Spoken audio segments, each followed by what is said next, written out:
నమస్తే, welcome to సత్యాగ్రహి. నేను రేఖ. కాకిని చూపి బాతు అనుకోమంటే అనుకోవాలి గాని సొంత ఇంటినే ప్రభుత్వ భూమి అనుకోమంటే ఎట్లా సామి? అవును, కాంగ్రెస్ ప్రభుత్వంలో ఐఏఎస్ అధికారులు ఎంత పక్కాగా పనిచేస్తున్నారంటే ఏకంగా రాష్ట్ర ముఖ్యమంత్రి రేవంత్ రెడ్డి ఇంటినే నిషేధిత భూముల జాబితాలో పెట్టేశారు. సీఎం ఇంట్లోనే రిజిస్ట్రేషన్ కి బ్రేకులు పడ్డాయంటే ఇక హైదరాబాద్, రంగారెడ్డి, మేడ్చల్, సంగారెడ్డి జిల్లాల్లో ఉన్న సామాన్య ప్రజల పరిస్థితి ఏంటో అర్థం చేసుకోవచ్చు. సోమవారం రోజు మన రెవెన్యూ శాఖ మంత్రి పొంగులేటి శ్రీనివాసరెడ్డి సచివాలయంలో ప్రెస్ మీట్ పెట్టి అద్భుతమైన సత్యాన్ని అంగీకరించారు. అయ్యో, మా అధికారులు తప్పు చేశారు, ప్రజలు నన్ను క్షమించాలి అంటూ చేతులెత్తేశారు. అసలు భూమికి, ప్రైవేటు పట్టా భూమికి తేడా తెలియకుండా జాబితాలు ఎలా తయారు చేశారు? CS7, CS14ల నుంచి ULC భూముల వరకు అక్కడ అసలు ఏం జరుగుతోంది? సీఎం ఇల్లే సర్కార్ ఖాతాలోకి వెళ్తే సామాన్యుడి పాస్బుక్ సురక్షితమేనా అనేది ఈ వీడియోలో మొత్తం పోస్ట్ మార్టం చేసేద్దాం. స్కిప్ చేయకుండా చివరి వరకు చూసేయండి. ఇక అసలు విషయానికి వస్తే 2025 డిసెంబర్లో మన రెవెన్యూ అధికారులు హైకోర్టుకు ఒక 22A నిషేధిత భూముల జాబితా ఇచ్చారట. జాబితా తయారు చేసేటప్పుడు పాత జీవోలు చూడలేదు, ప్రభుత్వ ఉత్తర్వులు పట్టించుకోలేదు. పోనీ అవైనా వెబ్సైట్లో పెట్టారా అంటే అది లేదు. దాంతో పాత జీవోలు అప్లోడ్ చేయకపోయేసరికి మీ ప్రైవేటు పట్టా భూములు, సొంతంగా కొనుక్కున్న ప్లాట్లన్నీ ప్రభుత్వ భూములు అయిపోయాయి. మంత్రి ప్రెస్ మీట్ లో ఏం చెప్పారంటే, హైదరాబాద్, రంగారెడ్డి, మేడ్చల్, సంగారెడ్డి పరిధిలో చాలా మంది వచ్చి నా ముందు మొరపెట్టుకున్నారు, మా సొంత స్థలాలు రిజిస్ట్రేషన్ కావట్లేదు అని. దీనికి మంత్రి ఇచ్చిన విశ్లేషణ ఏంటో తెలుసా? ఇది ముమ్మాటికి మా అధికారుల తప్పే, ప్రజలను క్షమాపణ కోరుతున్నాను అని మంత్రి గారు చెప్పుకొచ్చారు. అబ్బబ్బా, ఎంత గొప్ప క్షమాపణ! భూమి కొనుక్కుని అప్పులు చేసి ఇల్లు కట్టుకుందామని రిజిస్ట్రేషన్ ఆఫీస్కి పోతే ఇది ప్రభుత్వ భూమి పో అని నెట్టేస్తే సాయంత్రానికి మంత్రి వచ్చి క్షమించండి, తప్పు జరిగింది అంటే సరిపోతుందా? అధికారుల నిర్లక్ష్యానికి, అజ్ఞానానికి ప్రజలు ఆఫీసుల చుట్టూ కాళ్ళరిగేలా తిరగాల? ఇక మన రెవెన్యూ అధికారుల లీలలు ఒకటా రెండా? మంత్రి స్వయంగా కొన్ని ఉదాహరణలు కూడా చెప్పారు. అవి వింటే మీకు నవ్వాలో ఏడవాలో అర్థం కాదు. ఎగ్జాంపుల్ నెంబర్ 1, రంగారెడ్డి జిల్లాలో 12 ఎకరాల భూమి ఉందట. అందులో కేవలం 2 ఎకరాలు మాత్రమే భూదాన్ భూమి. అధికారులు ఏం చేయాలి?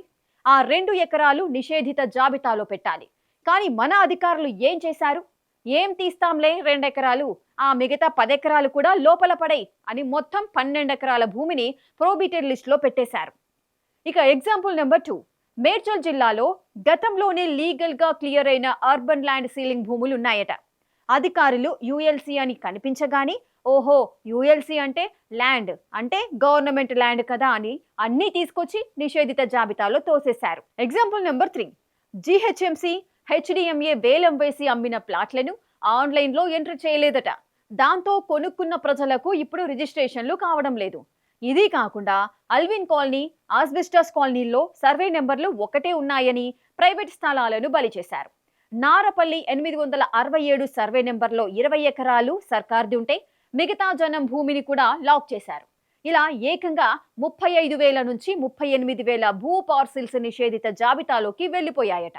అంటే దాదాపు లక్షలాది కుటుంబాల ఆస్తులు హోల్లో పడిపోయాయి. అయితే ఈ కథలో అసలైన బ్లాక్ బస్టర్ మల్పేంటో తెలుసా? స్వయంగా ముఖ్యమంత్రి రేవంత్ రెడ్డి ఇల్లు కూడా ఈ నిషేధిత భూముల జాబితాలో చేరిపోవడం. జూబ్లీహిల్స్ సొసైటీకి సంబంధించిన 356 ప్లాట్లు అంతకు ముందు ప్రభుత్వం ఖాతాలో ఉండేవి. ఆ తర్వాత వాటిని సొసైటీకి కేటాయిస్తూ ఉత్తర్వులిచ్చారు.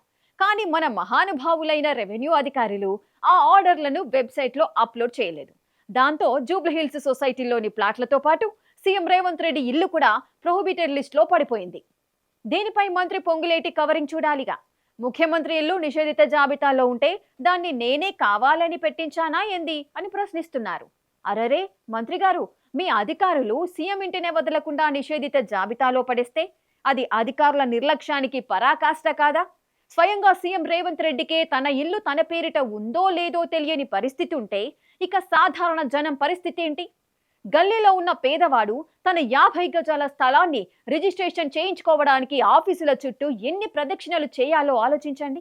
పరిస్థితి చెయ్యి దాటిపోవడంతో ఇప్పుడు మంత్రి మైక్ అందుకొని తీవ్ర హెచ్చరికలు జారీ చేస్తున్నారు. ఎలాంటి సమస్య లేని భూములను వెంటనే రిజిస్ట్రేషన్ చేయాలి. ఏదో బూచి చూపించి ప్రజలను ఆఫీసుల చుట్టూ తిప్పితే అధికారులపై తీవ్ర చర్యలుంటాయి అని వార్నింగ్ ఇచ్చారు. అంతేకాదు, ఉన్నత స్థాయి కమిటీ వేస్తారట. ఫిర్యాదుల కోసం 1800-599-4788 అనే టోల్ ఫ్రీ నంబర్ కూడా ఇచ్చారు. కానీ ఇక్కడ ఒక చిన్న ప్రశ్న.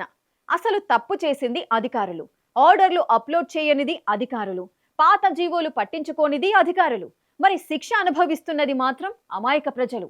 ఇప్పటి వరకు కేవలం 4 జిల్లాల నుంచే 757 దరఖాస్తులొచ్చాయంటే రాష్ట్రమంతటా ఎన్ని వేల దరఖాస్తులున్నాయో అర్థం చేసుకోవచ్చు.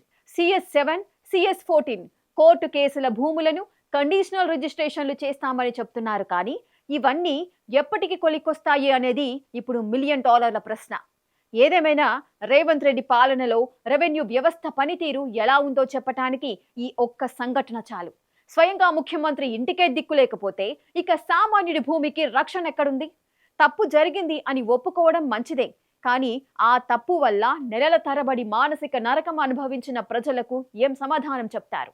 మరి పొంగులేటి చెప్పినట్టు 2 రోజుల్లో, కొద్ది రోజుల్లో ఈ 38,000 భూ పార్సిల్స్ సమస్య తీరుతుందా? లేక ఆఫీసుల చుట్టూ తిరగడం ప్రజలకు నిత్యకృత్యం అవుతుందా? మీ అభిప్రాయాన్ని కింద కామెంట్ బాక్స్ లో కామెంట్ చేయండి. ఈ వీడియో మీకు నచ్చినట్లయితే లైక్ చేయండి, షేర్ చేయండి. ఇలాంటి పొలిటికల్ అప్డేట్స్ కోసం మన ఛానల్ ని వెంటనే సబ్స్క్రైబ్ చేసుకోండి.